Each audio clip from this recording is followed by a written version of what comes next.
sou a Josiane Dias, professora de redação, e hoje nós vamos falar um pouco sobre texto, o conceito de texto. E o que é o texto, afinal?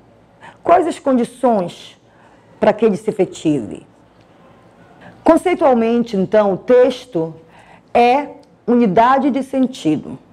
E quando se fala de texto, nós vamos ver que a origem da palavra remonta ao latim. Então, texto é textum, é tecido.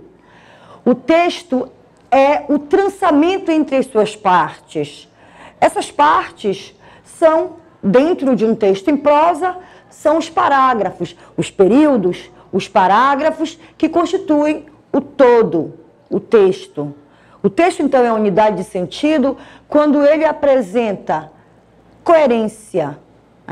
Esta é um dos fatores que caracterizam, que contribuem para que um texto se efetive como tal. Além da coerência, que é a unidade, que é o princípio de interpretabilidade, que é o sentido estabelecido pelo texto, nós vamos ter também a coesão textual, que nada mais é do que a costura linguística que constitui a coerência, esse princípio de interpretabilidade que nós falamos agora há pouco. Então, coesão e coerência juntas vão dar a forma do texto, conforme nós podemos observar neste poema: subi a porta, desci a escada, tirei minhas orações, recitei os meus sapatos, desliguei a cama, deitei-me na luz, tudo porque ele me beijou. Deitei na luz, desliguei a cama, recitei meus sapatos, tirei minhas orações. Alguma coisa não combina nesse poema.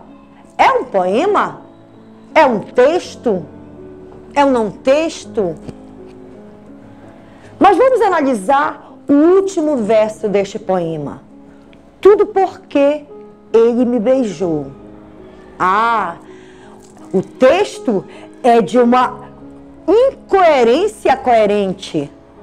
Porque, afinal de contas, tudo porque ele me beijou constrói o sentido do texto.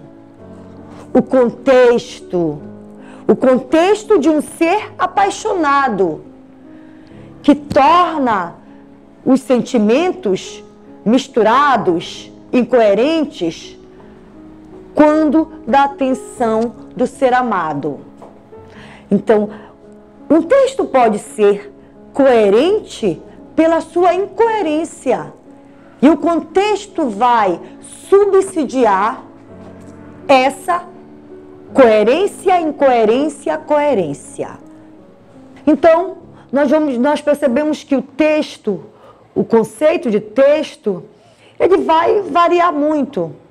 O texto pode ser uma sequência linguística, e quando eu digo linguística textualmente constituída de palavras, sequência verbal, palavras essas que pode, sequência verbal que pode ser oral ou escrita, mas pode ser também o texto apenas uma imagem, o texto imagético.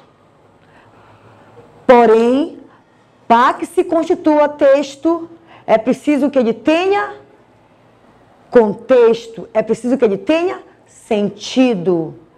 Então, o texto, contexto e leitor são elementos fundamentais para que os fatores de textualização se estabeleçam, né?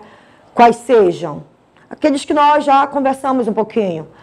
A coerência, o conhecimento de mundo, que é o próprio contexto, o conhecimento linguístico, que vai se estabelecer por meio da gramática, que nada mais é do que a costura linguística, né? A costura linguística, que é a coesão textual. Então, o conceito de texto perpassa esses caminhos pelos quais nós já